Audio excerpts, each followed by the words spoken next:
From WATN, it's Local 24 This Week with Richard Ransom. Hope you're having a nice Sunday. I am Richard Ransom, and this is Local 24 This Week. We aim to give you the real story behind the week's big stories, and now we give you two opportunities every Sunday to watch, 9 a.m. and 10:35 p.m. A packed show today. In a moment, James Mackler is here in the studio. He's the lone Democrat running for U.S. Senator Lamar Alexander's seat. Then we'll hear from my roundtable, Local 24's Otis Sanford and political consultant Susan Adler-Thorpe. Among the issues this week are the city's nonprofit hospitals profiting from the poor. And finally, find out about a unique way to celebrate Independence Day full of music, and you'll also be able to support local education at the same time. Let's get right to it. My one-on-one segment with James Mackler, candidate for Senate. Thank you for being here. Thank you for having me. Our first meeting, and just excited to hear your philosophy, I guess, on how you're going to win a deep red state. You know, what's your approach here? That's a good question. There's too much at stake for me, or really any of us, to stand on the sidelines. And our neighbors all across Tennessee are hurting. We already had the worst rate of hospital closures in rural areas of any place in the country, and we've just lost another hospital. The opioid epidemic is continuing to ravage our communities. There's no talk of a national solution. The trade war is continuing to hurt our economy, and continued economic uncertainty only makes matters worse. The fact of the matter is the policies in Washington are not helping Tennesseans. So I'm in this race early, traveling the state, listening to people, and finding out what they need but aren't getting from their elected representatives. I would argue, though, the governor's and Senate race just a year ago, the candidates were very much focused on those issues as well. But we all know how Republicans did in the 2018 election. What are you going to do? You don't have the name recognition of a Phil Bredesen, the money of a Phil Bredesen, the popularity of a Phil Bredesen. How are you going to overcome those obstacles? You may know this. I shut down my law practice after we were attacked on 9/11. I fought to get an age waiver because I was 30 years old. I joined the Army and learned to fly Black Hawk helicopters. I did that in Iraq. I'm not afraid to fight a difficult battle. And yes, this is going to be difficult, but my track record of service and sacrifice is what appeals to voters all across the state of Tennessee. And we're building a team and raising the money to make sure that story's told. One criticism I remember hearing during that campaign was that neither candidate, Bredesen or Dean, I don't make it all about them, but that they didn't really fire up the base in Memphis. They didn't really make an effort to get those voters to the polls and make a difference there, and a lot of them stayed home. What are you going to do to try and get Democrats here, and there's no county in the state that has more Democrats than Shelby County, to get them to the polls? Well, that's why I'm in the race early. I'm traveling the state, I'm going to where people are, and I'm listening. I think that all too often politicians will go into a community and say, I have the answers, I know all of the solutions, I'm the smartest person in the room. I'm not going to do that. I'm there to say, I'm here to help. I want to know, what can I do? I don't necessarily understand what you're going through, but I want to, and I want you to understand what my values are and the values that we share, and then work to find solutions together. That's my approach, and really that's what resonates. I would bet that being a presidential election year is going to be a very nationalized type campaign. A lot of the issues, whoever your Republican opponent would happen to be, will be centered around immigration, will be centered around free college, will be centered around whether we're going to have borderless borders. How do you stand on some of these issues that have come up where some of the national candidates are expected to be on the defensive about things like free college education and Medicare for all and those issues? Let me talk about health care, because that's at the top of almost everyone's minds. You know, we have 1.3 million people in Tennessee with pre-existing conditions. That is a third of all non-elderly adults in Tennessee. And just last week, every Tennessee Republican in the House of Representatives voted to continue the judicial assault on the Affordable Care Act. That is a vote to remove protections for pre-existing conditions. Now, I believe we should be fixing, not repealing, the Affordable Care Act. Access to health care is a right, and I'm running for the U.S. Senate because we need people who will say that rather than working to take us back to a time when you could be denied health care at the moment you need it most. All right. Well, I appreciate you coming in today. I appreciate your service as well. Thank you. And hopefully we'll have you back on as the campaign progresses. Thanks for having me. All right. Thank you. James Mackler, candidate for U.S. Senate on the Democratic side. We'll be right back with my roundtable right after this. Two guys, one accident. Jim believed what the insurance adjuster told him. Now Jim's got nothing. Bob was a skeptic. He knew he needed somebody to stand up and fight for him to get him every dollar he deserved. Have you been injured in an accident? Do you need somebody to fight for you? Pick up the phone and call me now. JMB 888-WE-FIGHT. 888 we fight. Everyone who has ever lived has lived here. All of mankind's triumphs and failures. Every moment, every hometown, all here. We start our coverage on the ground and take it to the airwaves, so you always know what's happening in your own world and beyond. We are free TV and radio. We are breaking news. We are always there. We are broadcasters. Do you worry about going to the dentist? Well, relax. The Carefree Dental Card is now available in your area. Call the number on your screen and we'll send your actual card at no cost today. With the Carefree Dental Card, you go to the dentist whenever you need and you instantly pay a lot less. The Carefree Dental Card is just $15.95 a month. So call now and make going to the dentist carefree. Call 800-490-2994 to receive your free Carefree Dental Card information kit. Oh, there's something so real about living local, and I know without a doubt I'm not alone. And I'm loving living local. There's nowhere else I'd rather be. Say I'm loving living local. Local 24 is always there for me. The Mid-South is where I love to be.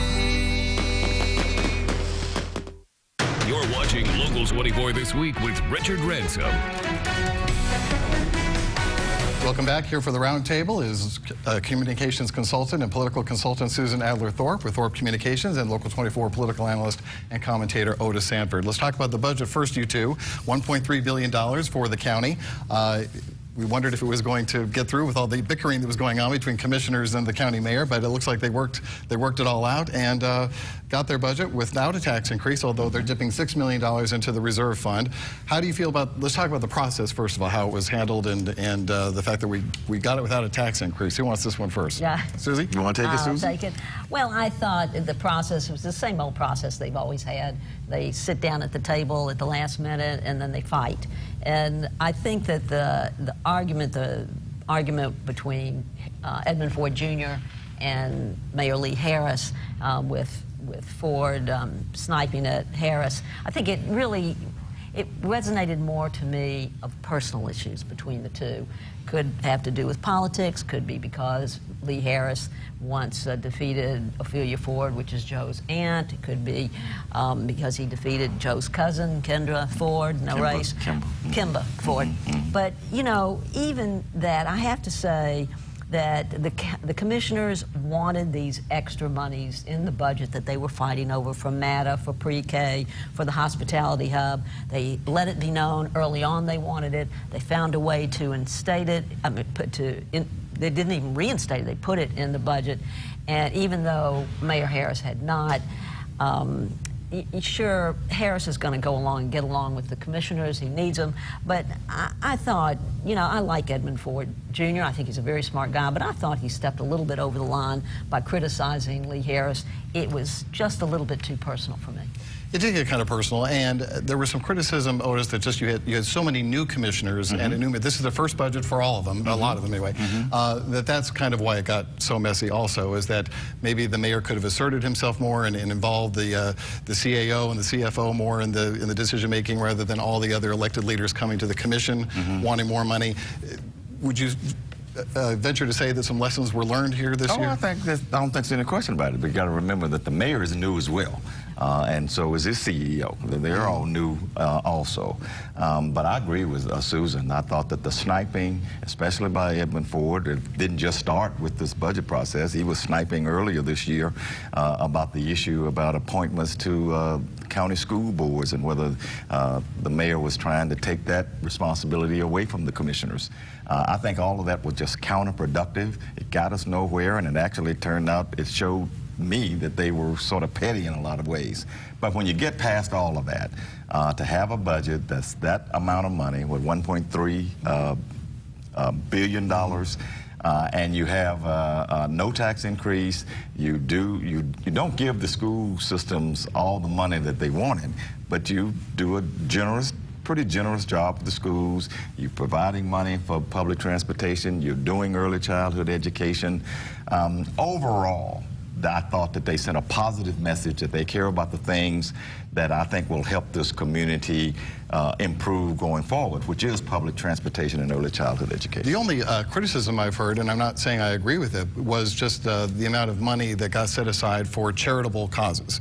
You had each commissioner increase their personal budget to dole out as they see fit to 501c3s. That was increased from $150,000 per commissioner to $200,000. That adds up to millions of dollars. And then there were some other charities that were added on. Bridges got $68,000, Junior Achievement $450K, Girls Inc. got $1.5 million, Indoor Pool at the U of M got $1 million. It goes Stand for Children $500,000. What are your thoughts about that? There's just some who feel the government shouldn't get in the habit of making charities dependent on them, that if you either have the ability to fundraise and get the money yourself or you don't. It's not up to the taxpayers. It's not so easy for these nonprofits who do very good work in our community to go out and raise $1 million. It's extraordinarily difficult. And government, I think, also has a responsibility, not just to the taxpayers, to pick up the garbage, to pave the streets, to support police and fire, but to help in some way for these charitable organizations who are actually doing God's work. And I'm not so against each commissioner having $150,000 or $200,000 to give to out in their districts to 501c3s or good organizations that do good work. What I want the commission to do is have proper oversight of the spending of that money. I think that each one of these organizations, whether they get $1 or they get $100,000, has to be responsible for filing quarterly reports with the county, with the commission, how they have spent that money. I think that's very important. And once we know that they're good stewards of our money, I'm okay with giving it to nonprofits. Is it a slippery slope, though, Otis? How do you pick and choose which charities you're going to help? Well, and that's true, and I think that's one of the kind of pitfalls that I see in the whole process. I agree with Susan up to a point that, yes, government can lend a hand when there are nonprofits out there who are legitimately doing, as you say, God's work. I mean, I have no problem with that. But I think we get into a problem here when the commissioners use it for their own political purposes later on. Remember, I gave you this, and remember, I was the person that got you this, and I show up at the meeting. Are you suggesting that goes on? Of course. Now, I think a better way to do it would be to just have, and they would never do it this way, have each commissioner pick whatever the charity they have, since all of them are giving the same amount of money. I think raising it to $200,000 might have been a stretch too, but pick each one of the commissioners pick one, and then the commission as a whole give out 13 give out 13 grants, and you don't know where it's coming from, so that no commissioner can go back later and say, I'm the one that gave you that, so I'm going to be looking for you at the next election. That's the problem I have, is too much politics just sort of seeping into the process that I think bothers me. Well, in a perfect world, that would work. But we live in a very imperfect political world, well, and part of the spoils of politics, part of the traditional spoils of politics is that you do get a little bit of spoils in there, and you do get to pick the charities. They have to be good charities, they have to be good stewards of the money, but these organizations apply to their commissioners to get these grants. And I think that the most important thing, it includes every penny spent by the budget, is oversight on where our money goes. Okay. All right. I disagree to that end, because I think politics need to be the least of the issue here. Public service and doing good for the community, and that should be the entire commission speaking for that. While we're on the subject of nonprofits, some great investigative journalism this week from Wendy Thomas and her MLK 50 organization, ProPublica. We'll show you some of the highlights here. Basically, what she discovered is that in the case of Methodist Le Bonheur Hospital, they are suing, on average, 6 patients a day, have a very aggressive nature in the collections process, including garnishing wages, including liens on homes, and found several other nonprofit hospitals in the country that have, as a matter of policy, do not sue patients. She had one case in which a woman who made very little money, about $12,000 a year, was a clerk at Kroger, was in the hospital for a couple days, racked up $12,000 in medical bills. They take her to court, and before she knows it, she owes $30,000 or more than that. So Methodist Le Bonheur did have a statement, and I'll highlight that for you. They wanted to point out that they do provide $226 million in a health community benefit, that they work with all their patients before it ever goes to court to resolve it. And in that case, it's a 0% interest, and they offer discounts of up to 70% on medical bills to make sure that they can work something out with the patient so it doesn't get to court.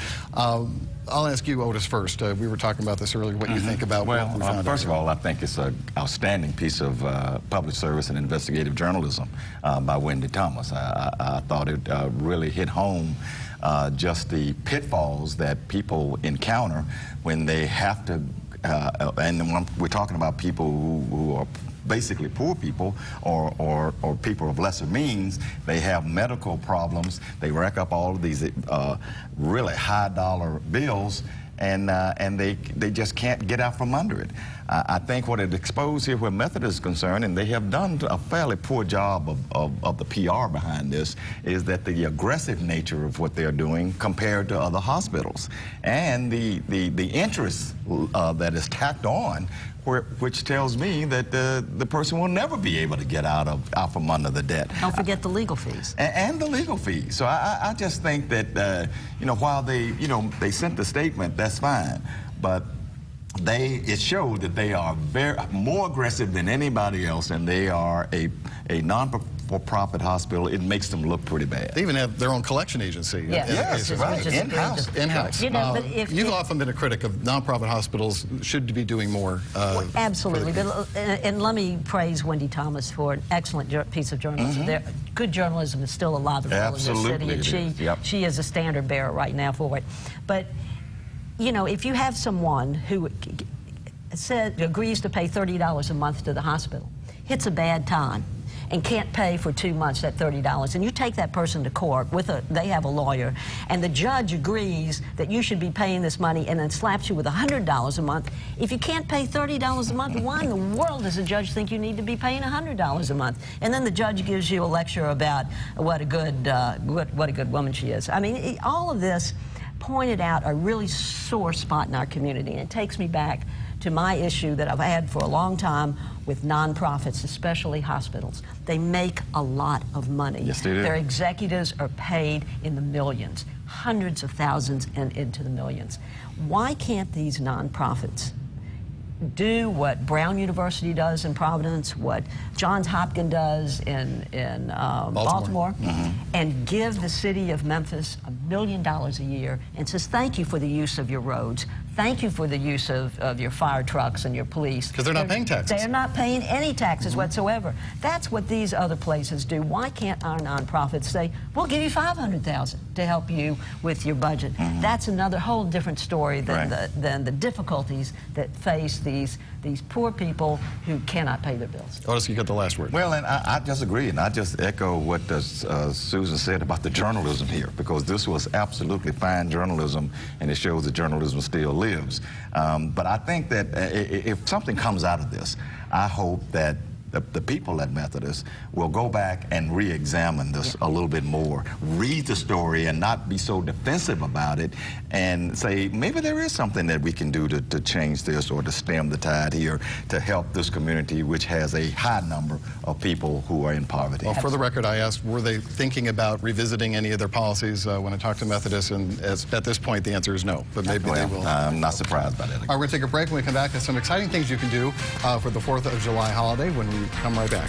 4th of July sale at Family Leisure. It's hot and you need a pool. Only $9.99 complete. 24-foot pools now only $17.76 installed. Great deals on all in-stock patio furniture like this exclusive Dynasty collection by Chinsun. Deep discounts on pool toys, floats, games, and towables. Spas and swim spas at guaranteed lowest prices. Save big on outdoor play sets like this one. Barbecue islands, fire pits, and grills also on sale now, but you better hurry. 4th of July sale going on now at Family Leisure. Well, family and fun come together.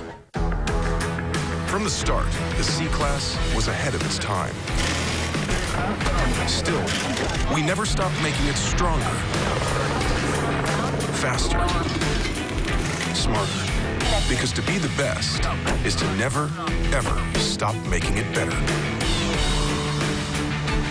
The 2019 C-Class family. Lease the C300 sedan for just $419 a month at your local Mercedes-Benz dealer. Mercedes-Benz, the best or nothing.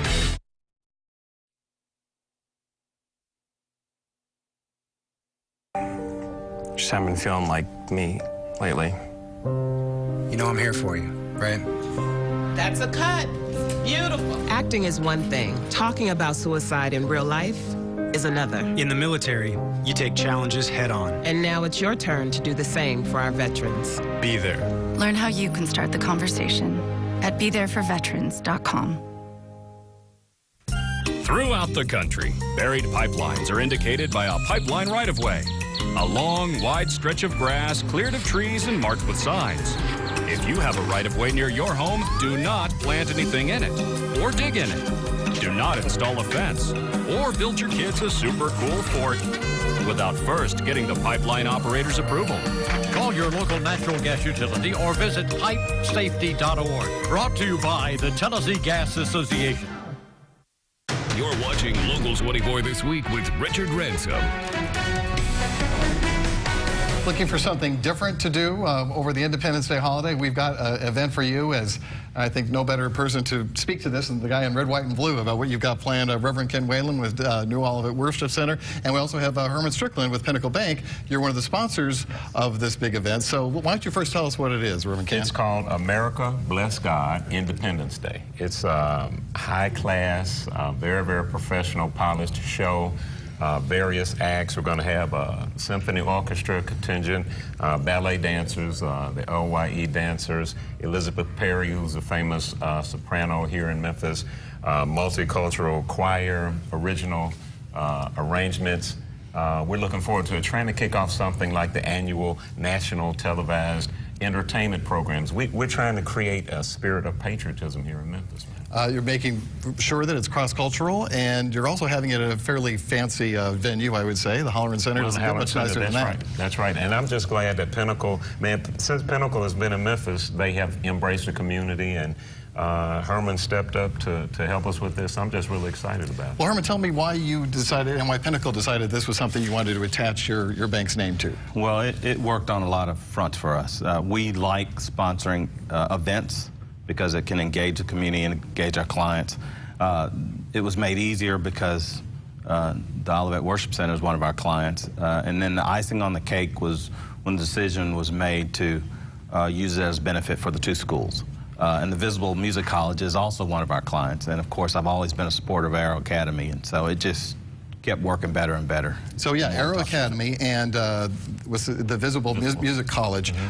What's special about these educational institutions that you wanted to highlight the two of them specifically? Well, Visible is the only four-year college in our region that is focused on training church musicians and church sound engineers. And it's an area where, you know, a kid might not be really into the typical four-year school, but they're talented artistically.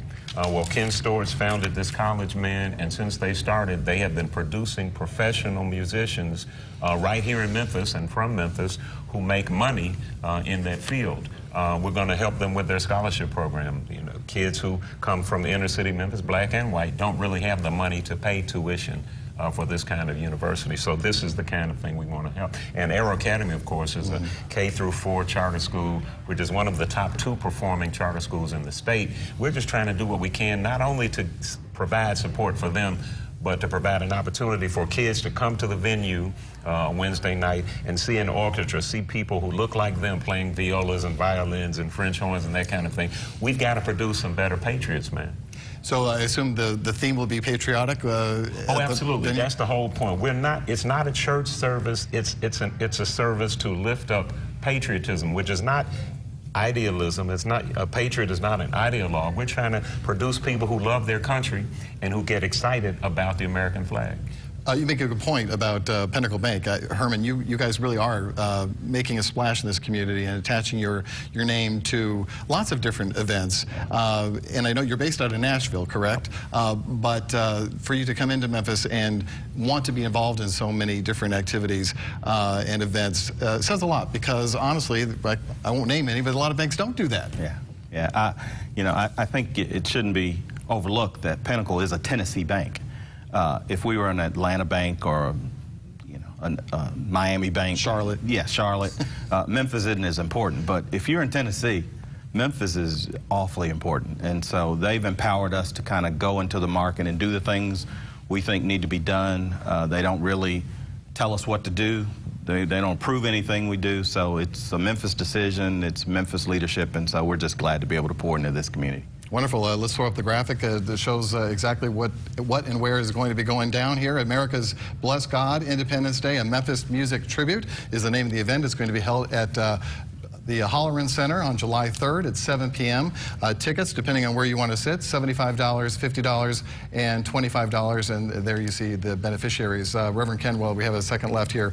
Talk about the difference in price for the tickets. $75 is VIP, $50 is a little bit closer in the orchestra section. The $25 is the mezzanine level. The important thing, man, is if you're not coming, if you can't come, why don't you buy some tickets for a kid, a child who's never been to this kind of event, and let them see more and be more. Take this kind of atmosphere in, this kind of musical excellence. My son Cortland is going to perform, my son Cameron is going to perform, the choirs are going to perform. It's just something to make people feel good about being an American, and I don't think there's a lot of that going on right now. All right, very good. Well, it sounds like the genesis of something special. Thank you. Thanks you two for being here. We'll be back to wrap things up right after.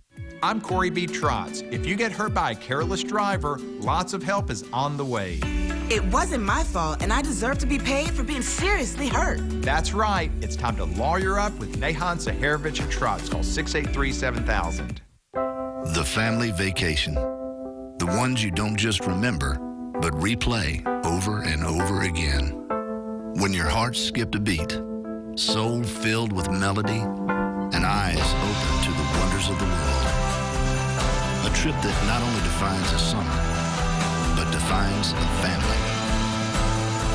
It's a reunion that can only be made in Tennessee.